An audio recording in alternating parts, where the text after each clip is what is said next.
Glória a Deus. Nessa noite não poderia ser diferente. Eu vou compartilhar uma palavra com os irmãos a respeito de missões. Eu acredito que eu não vou demandar ou precisar de muito tempo. Mas nessa manhã, quando eu estava orando pela manhã, bem cedo, e buscando uma direção do que realmente compartilhar com os irmãos nessa noite, o Espírito Santo me levou a um quebrantamento muito grande. E eu não sei se eu vou conseguir passar aquilo que Ele gostaria que eu passasse. Por causa das minhas debilidades, da minha dificuldade de comunicar muitas vezes. Mas certamente eu sei que o Espírito Santo de Deus está nesse lugar. E você que ainda não foi marcado por missões, o meu desejo é que você seja marcado como um boi selvagem, que é queimado com fogo e recebe uma marca. Que nessa noite o Espírito Santo possa marcar você para sempre, com as marcas de Jesus.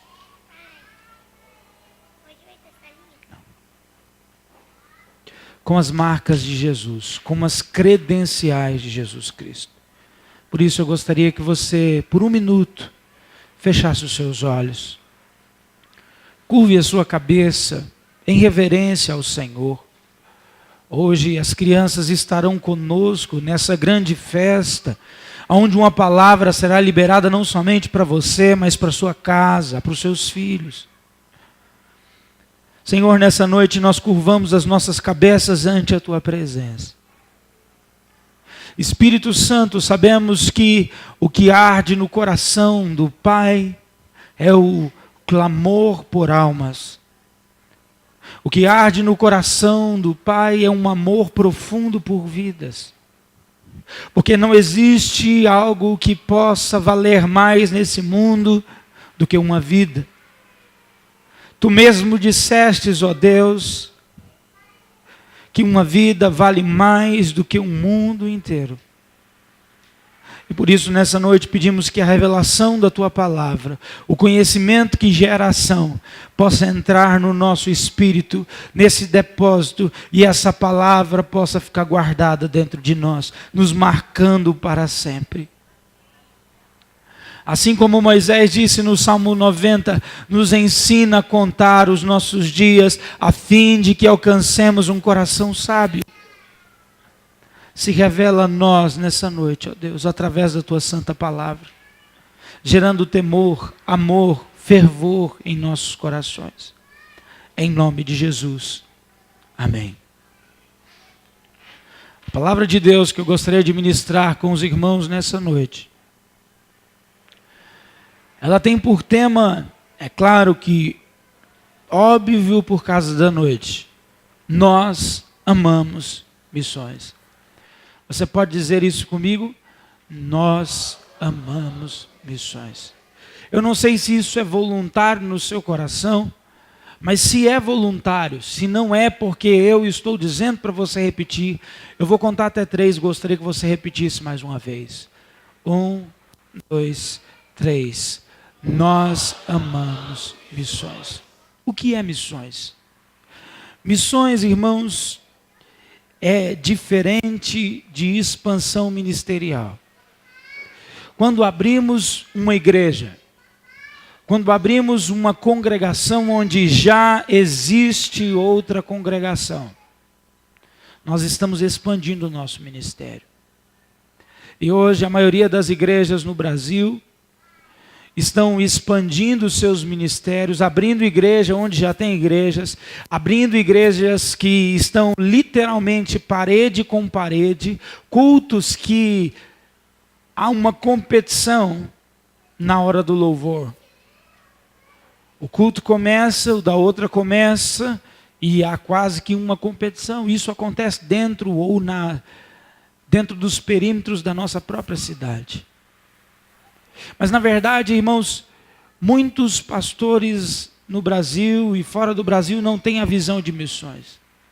No próprio Brasil que nós vivemos, que temos aí aproximadamente 50 milhões de pessoas que se dizem evangélicas. Hoje no Brasil existem 150 milhões de pessoas indo para o inferno. Porque se temos por volta de 207 milhões de pessoas que residem dentro das fronteiras do Brasil, se temos aí 50 milhões de pessoas que se dizem evangélicas, 150 não são. E muitos de nós estamos dormindo. E essas pessoas não estão concentradas apenas nas capitais. Mas hoje nós temos no Nordeste 46 milhões de pessoas. Você ouviu o que eu disse? Nós temos 25 mil comunidades nos ribeirinhos. Nós temos mais de 10 mil comunidades no sertão nordestino. Nós temos 750 mil ciganos, a última informação que eu tenho do IBGE. E graças a Deus pelos 74, que são apenas o começo. Mas a palavra diz que se nós formos fiel no pouco, o Senhor nos colocará sobre o muito. Eu creio que esses irmãos ciganos, que são cristãos, nós temos testemunhado que eles, por cultura, são ciganos, mas nasceram de novo. Eles serão missionários em outras comunidades ciganas, levando a palavra do Senhor Jesus. E eu louvo a Deus, irmãos, porque essa igreja é uma igreja missionária. Os nossos valores são diferentes. Amamos missões. Romanos capítulo 1, versos 16 e 17. O apóstolo Paulo nos traz uma verdade que deve estar embutida dentro de cada um de nós como cristãos. Paulo diz: pois não me envergonho do evangelho, porque é poder de Deus para a salvação de todo aquele que crê. Irmãos, uma coisa que nós precisamos entender é que a salvação não é por um grupo seleto. A salvação não é para brasileiros, para portugueses, mas a salvação é para todos. Olha para a pessoa que está do seu lado e diga para ela: a salvação é para todos. A palavra de Deus nos diz que a vontade do Pai é que nenhum se perca. Paulo, encerrando Romanos, ele diz: olha, como ouvirão se não há quem pregue? A mensagem precisa ser pregada a todos, em tempo e fora de tempo. Mas muitos de nós estão envergonhados.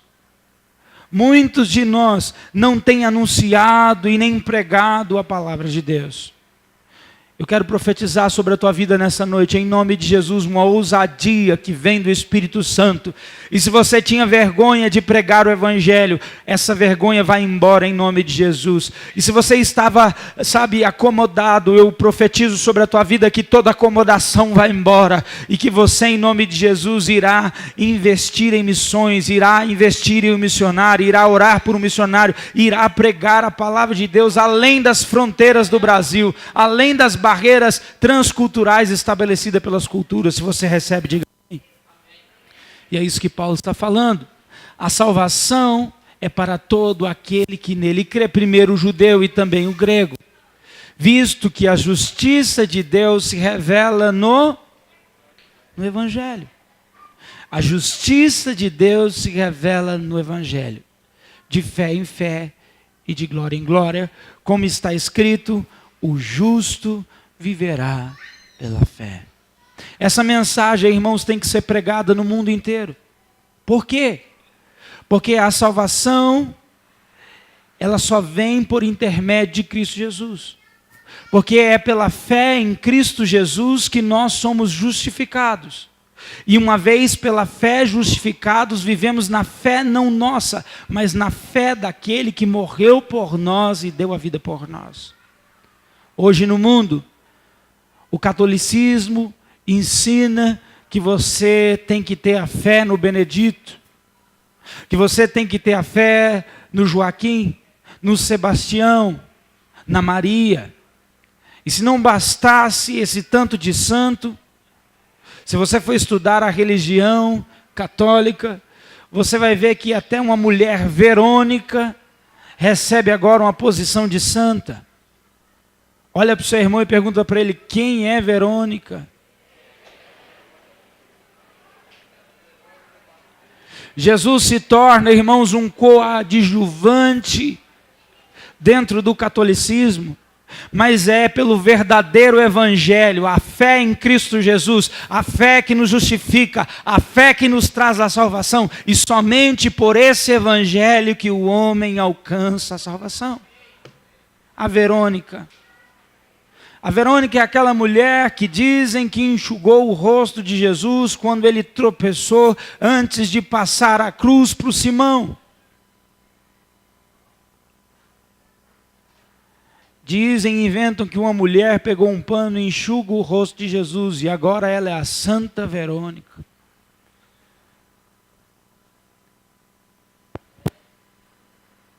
Tirando a glória daquele que de fato deu a vida por nós. O mundo precisa ouvir essa mensagem, mas como ouvirão se não há quem pregue? Somente esse evangelho, o evangelho da justiça, o evangelho da salvação, somente por esse evangelho o mundo será salvo das trevas, será salvo da escravidão do pecado. E eu sei que Deus está levantando pessoas nessa noite, que irão sair dos seus lares, da sua cidade. E eu sei que nós estamos gerando um legado missionário nessa cidade. Eu louvo a Deus pelo esforço dessa igreja. Agora, vamos tentar mapear. De acordo com o banco de dados do projeto Joshua. Depois você pode digitar na internet Projeto Joshua. Em português, Projeto Josué. Basta você digitar no Google e você vai ter uma base, um mapa de todos os povos da terra. O que transcende as nações, pouco mais de 200 nações que a ONU reconhece. Deus levantou esses irmãos para mapear, André, o mundo inteiro, nos trazendo a real situação, porque a palavra de Deus não diz que nós temos que ir a todas as nações. A palavra de Deus não diz que a igreja deve ir a todas as nações da terra, mas a palavra de Deus transcende esse entendimento e diz que a palavra, o evangelho da justiça, o evangelho da salvação, o evangelho que nós não nos envergonhamos deve ir a cada povo, tribo, língua e nação, irmãos, ultrapassando o universo que a ONU definiu. Indo muito além, o projeto Joshua mapeou que existem mais de 6.000 grupos étnicos espalhados pelo mundo que nunca ouviram a pregação do evangelho. 6.000 povos, tribos, línguas que nunca ouviram. Pastor, mas só tem 200 nações. Não, mas existem línguas, dialetos espalhados pelo mundo. Existem missionários, irmãos, que vão para um lugar e ficam lá 10 anos somente traduzindo a Bíblia para um dialeto, a fim de que a verdadeira mensagem do Evangelho seja pregada àquele povo. Há pessoas, irmãos, no mundo que nunca serão reconhecidos, que nunca receberão glória, que nunca receberão louvor, mas elas estão lá 15, 20 anos morando com o povo. Eu estive numa comunidade, Furo do Arauê, agora esse mês passado. Tem 200 pessoas. Numa comunidade no Pará, além de Belém. Você pega o carro, vai até Castanhal, de Castanhal você anda mais um pouco e chega num lugar onde não tem saída. Uma comunidade que só tem saída para o rio. Mas graças a Deus, porque no Furo do Arauê, o Evangelho chegou. E olha, para eu dizer para vocês algo que eu fiquei muito feliz. Um povo muito simples. Eles vivem da mandioca e de fazer farinha. E eu andando por aquele vilarejo, eu vi 14 pessoas fazendo farinha, numa roda, num tacho desse tamanho. E a gente ia andando e o pastor ia dizendo: a paz do Senhor. E entrava por uma ruazinha: a paz do Senhor. 195 pessoas, numa comunidade de 200 pessoas, entregaram suas vidas a Cristo. Agora, quantas comunidades como Furo do Arauê, irmãos, nenhuma universal, mundial irá chegar lá. Porque o que dizer que esperança financeira um pastor desses tem em uma comunidade que vive de fazer farinha, onde tem 200 pessoas? Quem é que irá nesses lugares, irmãos, em meio às florestas? Não tem retorno financeiro. Quem sabe não é você? E talvez você diga: poxa, mas 200 pessoas, o que uma igreja de 200 pessoas, um pastor que fica 30 anos para cuidar de 200 pessoas, é um pastor falido. Gastar a minha vida para ganhar irmãos, que se fosse 2, 3, que fosse uma pessoa. É isso que está sendo contabilizado diante dos olhos do Pai. Mas o projeto Joshua diz que existem 6.000 grupos étnicos espalhados pelo mundo, presta atenção, que nunca ouviram falar de Jesus. Enquanto estamos brigando por posições, há pessoas que estão orando da sua maneira, que tem um vazio dentro de si, pedindo uma resposta.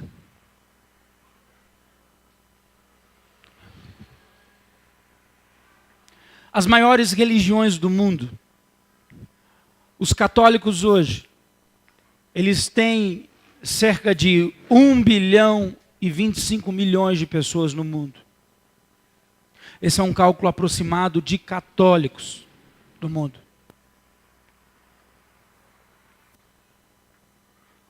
Volta. Nós temos no Islã cerca de 1,6 bilhões de pessoas convertidas ao Islã.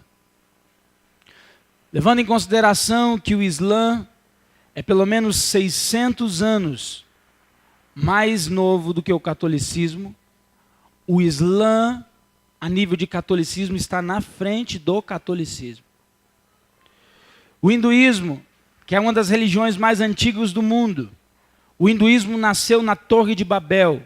Quantos já leram Gênesis 11? O hinduísmo, que é uma crença que tem mais força na Índia, tem hoje no mundo 750 milhões de pessoas. O budismo, esse número ele é variável, 500 milhões de pessoas. Cristãos protestantes, que se denominam protestantes, 970 milhões de pessoas que se denominam protestantes, dentre eles luteranos, calvinistas, anglicanos, batistas, wesleyanos, assembleianos e etc. Só que o IBGE, a ONU, eles fazem um cálculo entre católicos e protestantes, eles reconhecem que são uma mesma religião. Sendo assim, a gente teria a marca aí de um pouco mais de 2 bilhões de pessoas que são reconhecidas como cristãos. Eu quis fazer essa separação entre católicos e protestantes. A verdade, aparentemente, irmãos, está perdendo para a mentira. Porque se nós somarmos 500, 750 milhões, 1 milhão, 1 bilhão e etc., nós estamos muito atrás. Porque não temos cumprido a nossa tarefa. Nós temos budistas, hindus, católicos e muçulmanos.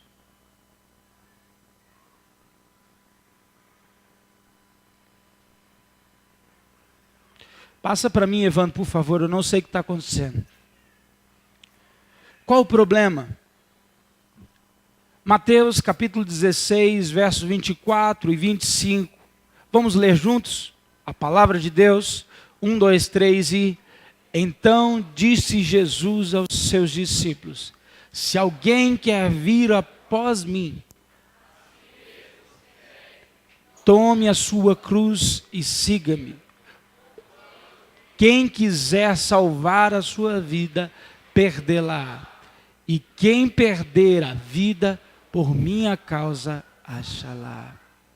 Dentro da maioria das igrejas tem sido ensinado ou tem sido apresentado um evangelho falso. Um evangelho que anuncia dizendo assim, olha, vem, vamos na minha igreja. As pessoas hoje não sabem nem ao menos pregar o evangelho.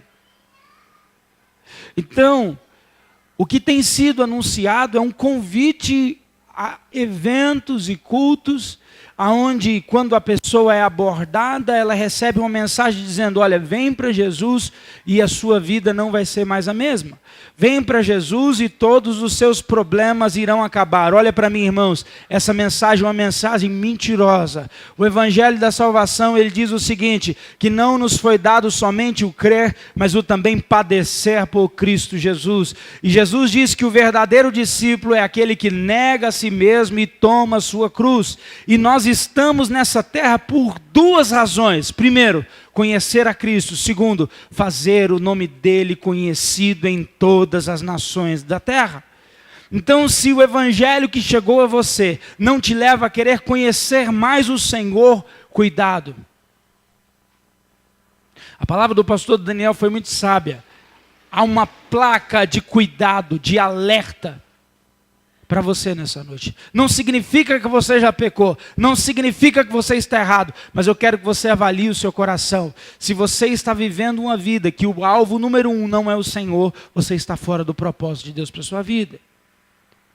Se você não vem para o culto para receber mais de Deus, você está fora do propósito da sua vida. Segundo, se você não tem pregado o evangelho em tempo e fora de tempo, você está fora do propósito da sua vida. Porque se a cruz não tem te acompanhado, você não está no centro da vontade de Deus. Quantos estão me entendendo? Qual que é o grande desafio? Pode passar, por favor, Evandro. De acordo com o IBGE, o número de evangélicos no Brasil são 50 milhões. Temos uma outra triste informação que nos revela que existem no país, aqui, lê lá para mim, por favor. Você ouviu o que eu disse? Cerca de 40 milhões de pessoas, pastora Viviane, que entraram na igreja e com uma mensagem não cristã, não fundamentada na palavra, se decepcionaram, porque foram enganadas. É igual um marketing multinível, onde você ganha dinheiro fácil. A proposta é você ficar rico do dia para a noite. Fica postando BMW no Facebook para dizer que todo mundo pode ganhar BMW. Deixa eu dizer uma coisa para você, alguém vai pagar essa BMW. Um evangelho falso, irmãos, que foi pregado no Brasil, levou 40 milhões de pessoas a se frustrarem com o evangelho. E hoje você pega um crente que saiu da igreja e foi para macumba. Você pega um crente, alguém que veio para a igreja, e ele está no espiritismo, no kardecismo. De acordo com a missão CEPAL, entre cada 12 mil crentes, você ouviu o que eu disse? 12 mil crentes, um vai servir a Deus em outras nações. A CEPAL, irmãos, é uma organização extremamente séria. Extremamente séria. Significa servindo, cadê CEPAL? Servindo pastores e líderes. É o que significa CEPAL. É uma missão que serve o reino de Deus. E eles têm essa estatística de a cada 12 mil cristãos, Rafael, apenas um vai para os povos não alcançados. Eu recebo mensagem todos os dias de missionários. E eles dizem, pastor, manda um casal para cá. Pastor Davi Anê diz, pastor, manda um casal para cá. Pastor Fábio no Sertão, pastor, manda um casal para cá. Sabe, há um clamor no coração dos missionários que estão no campo pedindo reforço, pedindo ajuda. Essa realidade precisa mudar. Agora, por que tem esse grande problema? Por causa da mensagem que tem sido pregada. Irmãos, nessa igreja nós vamos pregar missões, missões, missões, missões, missões, missões, missões, missões. E eu sei que o Espírito Santo irá despertar algumas pessoas, ou toda essa igreja vai em nome de Jesus. Diz amém, irmão. Pode passar. Com o que você sonha? Olha para a pessoa do seu lado, pergunta para ela, com o que você sonha?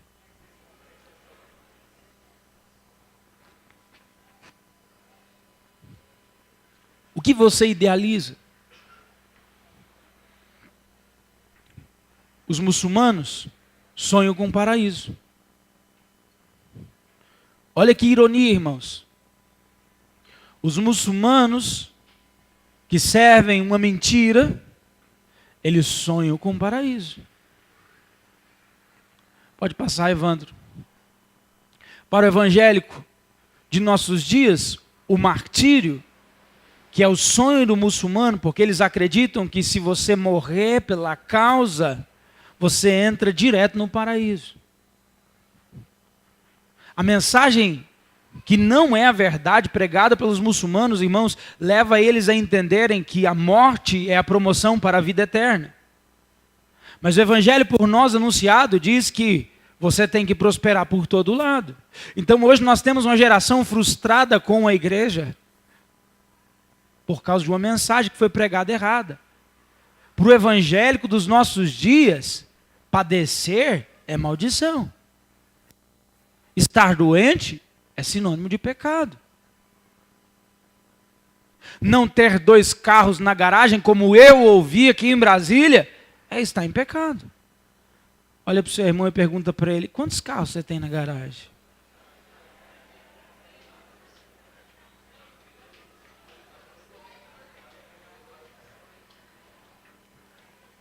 De acordo com esses falsos apóstolos, de acordo com esses endemoniados que têm pregado nos púlpitos das igrejas, por aí, com o título de pastor, de apóstolo, de pai apóstolo, não ter 2 carros na garagem é sinônimo de estar em pecado. Pode passar, Evandro. Os muçulmanos sonham com o céu, sendo assim. Pode passar, Evandro. Os evangélicos sonham com a terra. Hoje, irmãos, por falta de visão missionária, por falta de um evangelho de justiça, por falta de um entendimento de reino, até o arrebatamento está sendo mistificado para ser desmistificado. Estão dizendo que o arrebatamento é um mito a fim de fazer com que ele entre em descrédito. Alguém entendeu o que eu disse? Por isso que eu usei a expressão sendo mistificado para ser desmistificado. Porque quando você diz que algo é mito, você pode quebrar aquele mito. E hoje, irmãos, eu quero dizer para vocês, o arrebatamento é real. Jesus está voltando e Ele virá para buscar a sua igreja. Ele virá para buscar a sua noiva, aquela que a si mesmo está se preparando para o casamento, se vestindo de linho fino, puríssimo, que são os atos de justiça dos santos. Com que você sonha? Com uma promoção? Com uma casa nova? Com um saldo bancário positivo? Os muçulmanos sonham com a expansão do reino de Alá, enquanto nós sonhamos com a casa na praia. Pode passar. As maiores potências muçulmanas no mundo: a Índia, a Indonésia e Bangladesh. Aqui observamos que são países com uma alta taxa de, ou melhor, uma alta taxa de densidade demográfica. O que seria densidade demográfica? É muita gente num espaço pequeno. No Brasil, se eu não me engano, por quilômetro quadrado, nós temos 32 pessoas por quilômetro quadrado.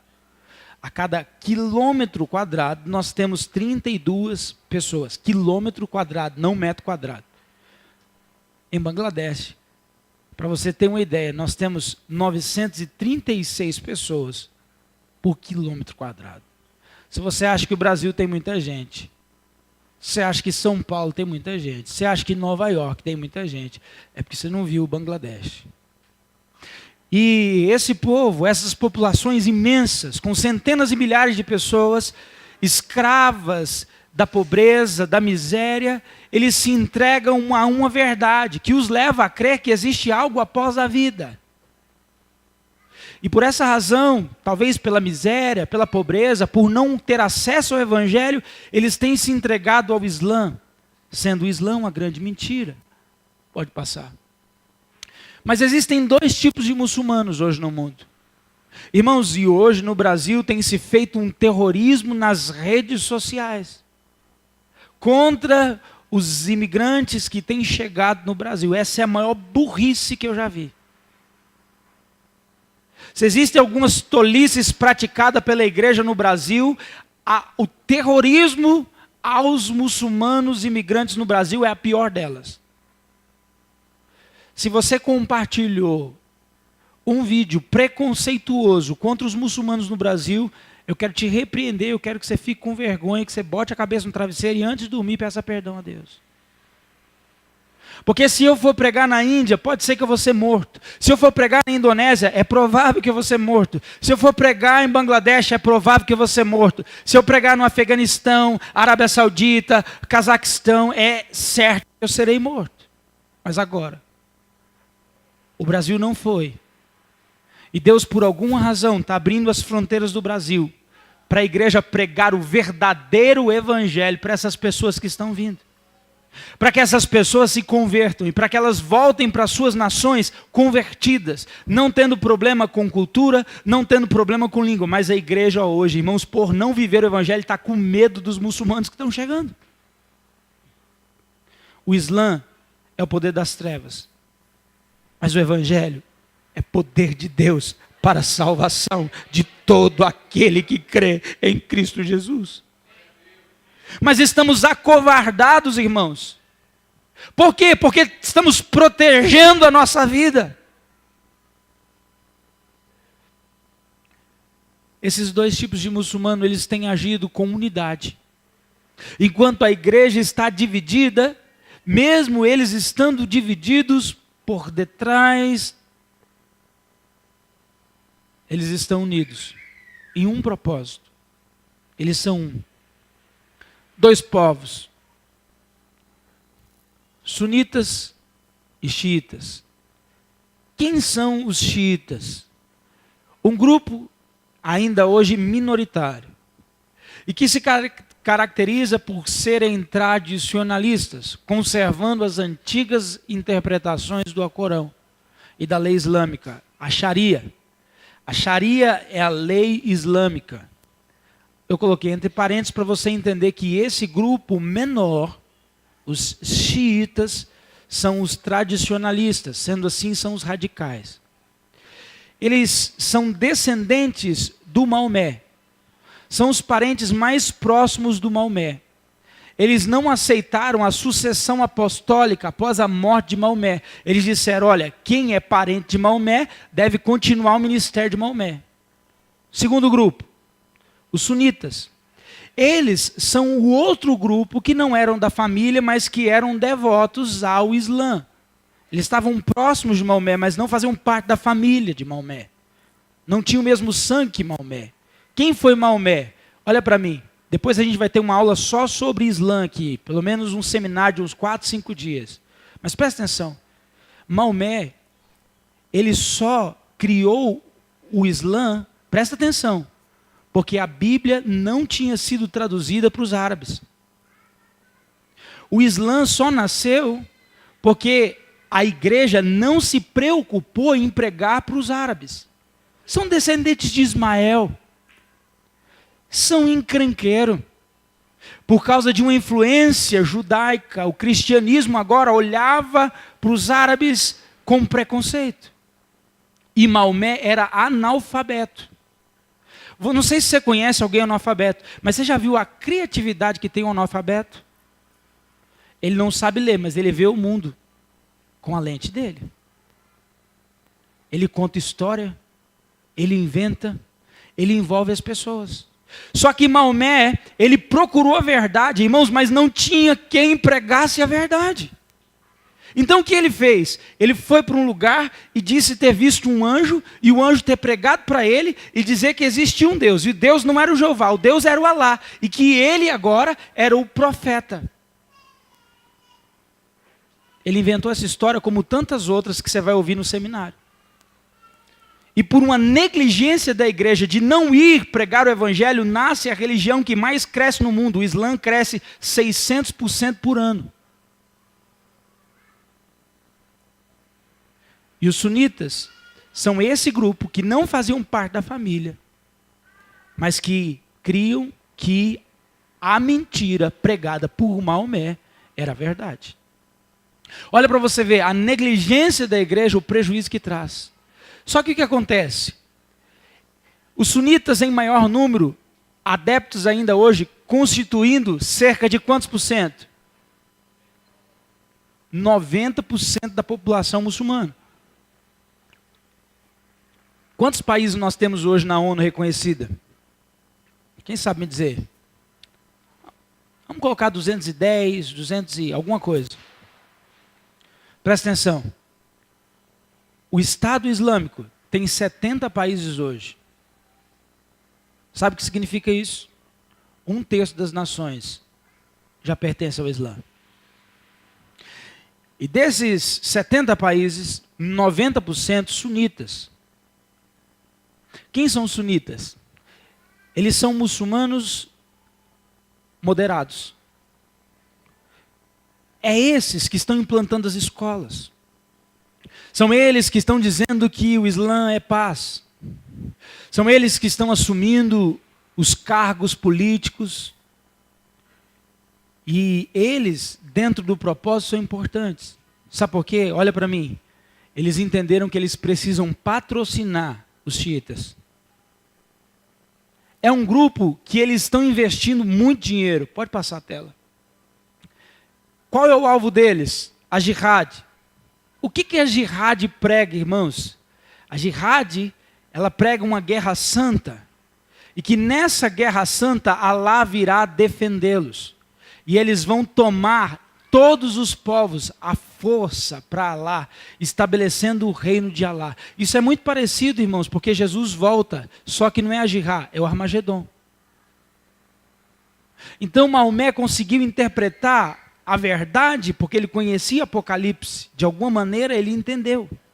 E agora ele distorce o Apocalipse e cria uma outra guerra, para um outro Deus, que nós sabemos que é o diabo. E por isso você vê tantas atrocidades. Os moderados entram com dinheiro e os radicais com o terrorismo. Olha para mim, talvez aqui nós vamos ter xiitas. Quem são xiitas? São os missionários que vão embora para o campo. E talvez nós teremos aqui muitos sunitas, que são aqueles que vão sustentar a obra de Deus. Mas o que é engraçado é que todos eles creem no paraíso.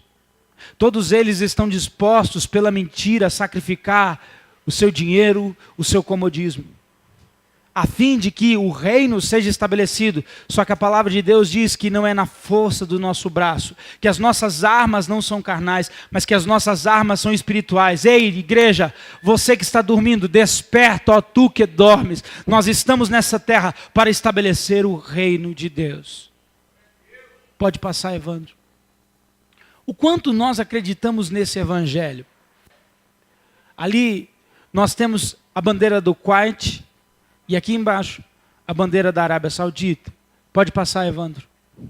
A Arábia Saudita atualmente investe na islamização do mundo cerca de... Lê para mim lá, irmãos, por favor. Por ano. Por ano. Eu estou aqui, ó, com o resultado da oferta de resgate. Dos dois lados.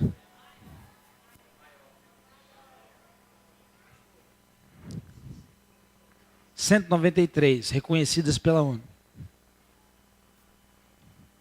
O que leva a mais de um terço. Eu estou aqui com o resultado, daqui a pouco eu vou dizer para vocês.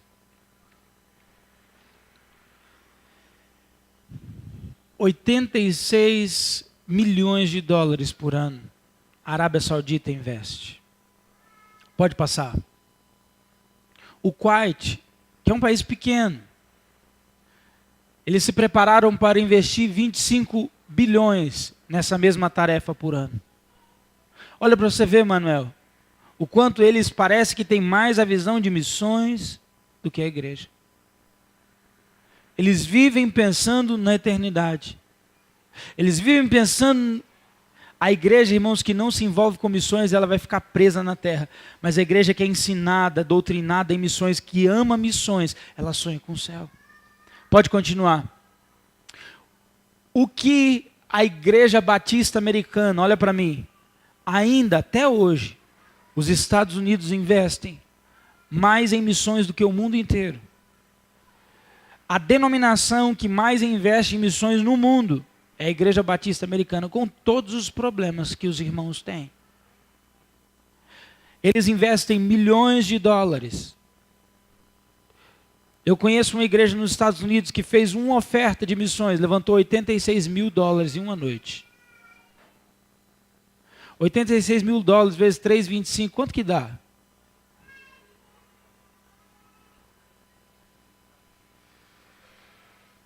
Uns 340 milhões de reais. Olha para mim, numa noite.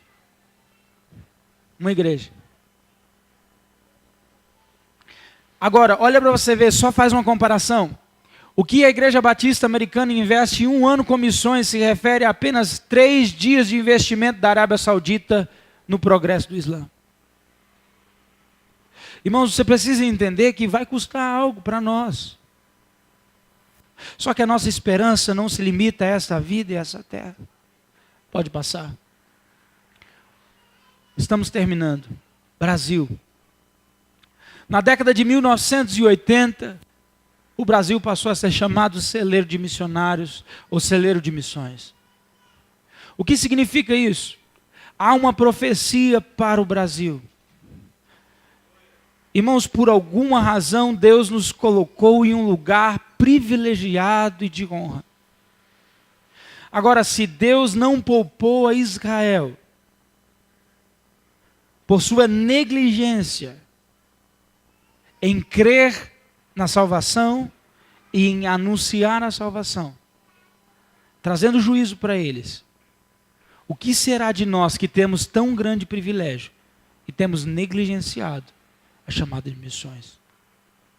Não foi 1, nem 2, nem 3 pastores que disseram que o Brasil era um celeiro de missões, que era um celeiro de missionários. Há sobre mim e você uma unção, irmãos. Aonde nós chegamos no mundo, as portas estão abertas para nós. Às vezes eu chego num lugar com essa cara branca, com essa barba ruiva, todo mundo fecha a cara para mim. Eles acham que eu sou alemão, sei lá, judeu, americano, espanhol. Mas todas as vezes que eu digo para eles, I'm from Brazil. I'm from Brazil, eu sou do Brasil, eu sou brasileiro. Irmãos, é lindo a porta que Jesus abriu para nós. Aquela cara fechada, aquela arma na mão, desce na hora e diz assim, Ronaldinho, Pelé. Irmãos, é incrível, incrível, incrível. Olha para mim, Deus nos deu um privilégio, as portas estão abertas para nós. Mas o que nós iremos fazer? Por estudiosos percebem que o Brasil é um potencial para missões. Juntamente com outras nações emergentes, foi chamado a Coreia do Norte, Singapura, Coreia do Sul, obrigado. Coreia do Sul, Singapura e Filipinas. A Coreia do Sul tem hoje as maiores igrejas do mundo. Singapura e Filipinas igualmente. Aonde o evangelho cresceu, as Assembleias de Deus com outros formatos estão explodindo nesses países. E a grande questão é o que nós iremos fazer diante desse privilégio de participar da assistência aos santos. O privilégio de irmos anunciar o evangelho, que é salvação para todo aquele que crê. O evangelho que me leva a desprender da minha vida, perder a fim de achar, contribuir com aqueles que nada têm. Pode passar. Todo desafio e esforço missionário deve ser regado pela oração. Talvez, irmãos, você hoje se ache longe do campo missionário. Talvez hoje você se ache despreparado para ir para alguma nação. Talvez você ache hoje que você não é a pessoa que irá sair das fronteiras territoriais do Brasil. Mas todo esforço missionário ele deve ser regado pela oração, irmãos. E você hoje precisa orar sempre por missões. Irmãos, se nada você fizer, mas você começar a orar, eu já cumpri o meu papel como pastor seu, como igreja. Pode passar. Não por força nem por poder, mas pelo Espírito Santo, diz o Senhor dos Exércitos. Essa é uma palavra liberada, irmãos. O Islã irá retroceder, o Evangelho será pregado. Milhões de muçulmanos estão convertendo hoje. Eu teria outros testemunhos, mas meu tempo encerra, é curto. Mas nós vamos fazer o seminário, você vai ver isso. Muitos muçulmanos estão convertendo. Por quê? Porque oração 24 horas está aumentando no mundo. A igreja começou a orar. E sabe o que está acontecendo? Os muçulmanos vão deitar e dormir. E eles sonham com um homem de branco. E um homem de branco prega para eles a verdade do Evangelho. O que significa, se nós orarmos, irmãos, Jesus irá entrar, irá romper. Assim como Paulo foi um perseguidor da igreja, e ninguém pregou para o Paulo, mas o próprio Jesus se manifestou a Paulo. Se eu e você entendermos que como nação brasileira somos um celeiro de missionários, e decidimos orar de verdade, pelo Espírito, não por força e nem por violência, o Espírito Santo irá convencer o Islã, os católicos, os hindus, os budistas. Você pode dizer amém? Porque as nossas armas da nossa milícia não são carnais e sim poderosas em Deus para destruir as fortalezas. O Islã é uma fortaleza, o budismo é uma fortaleza, o hinduísmo é uma fortaleza e tantas outras religiões são fortalezas, mas essas fortalezas serão destruídas e os enganos serão destruídos na mente dessas pessoas. Se você crê, diga amém. Pode passar. Paulo, ele ora, e Paulo determina, por esta causa, me põe de joelhos diante do Pai. Eu perguntei um pouco antes, dizendo, o que te faz sonhar? Com o que você sonha? Olha para mim, eu sonho com almas. Eu sonho com almas. Quando eu vou no deserto, numa igreja que não tem parede nem teto, e eu descubro que os meus irmãos têm 3 dias que não comem, eu sinto que ali é o meu lugar. Quando eu vou nos ribeirinhos, e eu começo a olhar o sol ir embora e a noite escura chegar. E eu fico olhando as margens do rio, uma luz ou luzes de longe. Uma luzinha fininha que vem crescendo e eu escuto o barulho da rabeta. Quem sabe o que é rabeta? Aquele motor de barco. Aquele que é uma varinha atrás. E eu começo a ver aquela luz chegar, uma segunda luz, uma terceira luz. São pessoas vindo de longe, em meio a perigos, cobras, jacarés, famílias inteiras, 20 pessoas dentro de uma canoa, no escuro, chegando para ouvir a palavra de salvação. Eu sinto que lá é o meu lugar. Paulo diz, era essa a causa que colocava ele de joelhos. Não importa se é MCM, se é Jocum, se é CEPAL, se é Missões aos Confins da Terra, se é MEAB. O que importa, irmãos, é que nós tenhamos o mesmo propósito. Não importa se somos batistas, se somos reformados ou pentecostais. As nossas teologias vão se perder dentro de pouco tempo. Um dia, daqui a pouco tempo eu vou estar desempregado. Porque você vai ver o Verbo encarnado. E tudo aquilo que ouvido não ouviu, tudo aquilo que olho não viu, tudo aquilo que ninguém conhecia será conhecido. Mas o que me pesa, Júnior, é saber que nós seremos julgados por aquilo que fizemos ou deixamos de fazer. E nenhuma teologia irá nos justificar pela omissão de não termos pregado. Como virão, se não há quem pregue? Nós vamos ver um vídeo. Esse vídeo impactou a minha vida. É o último vídeo que nós fizemos.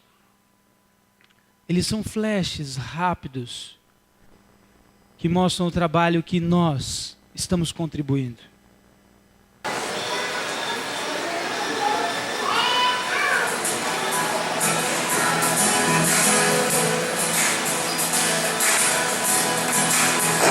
Pode aumentar um pouquinho. Sai da tua terra, da tua parentela. Pode aumentar mais. E da casa de teu pai, para a terra que te mostrarei. Profetizar. Sai da tua terra, da tua parentela.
nessa noite o valor da nossa oferta. Glória a Deus. Deus seja louvado, irmãos. É muito bom ver uma igreja que responde. O ideal era que todas as igrejas ofertassem pelo menos R$1.000. Hoje na MCM são mais ou menos 1.400 igrejas. Se cada igreja ofertasse R$1.000, seria R$1.400.000.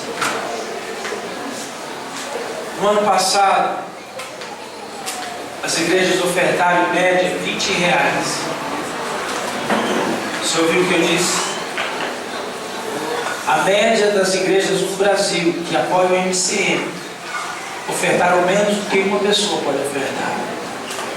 Igrejas com 5.000 pessoas que ou não ofertaram ou ofertaram muito além.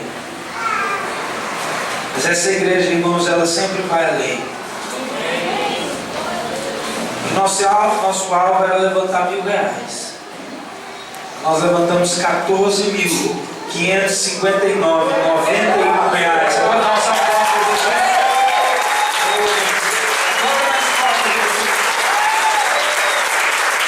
Glória a Deus. Duas alianças. Mais duas alianças. Amém? Olha para o seu irmão e diga para ele: parabéns. Parabéns.